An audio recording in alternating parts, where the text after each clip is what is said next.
Hello guys! So for today's video nga mga kainday, ipapakita ko sa inyo. Ito na ang ano nga pala mga kainday. Ang update doon sa lote na inilis namin nakaraan. Ayan, tumulong na nga sila.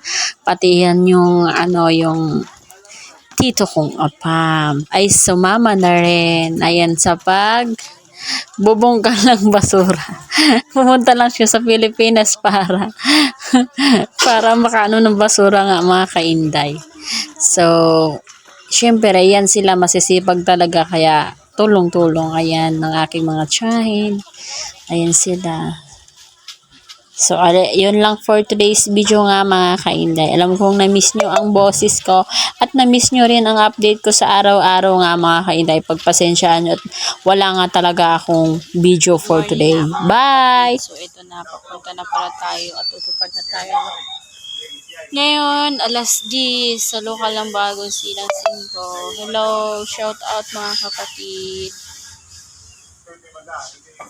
Tutupad na tayo. Kayo, anong tungkulin nyo? Bye-bye!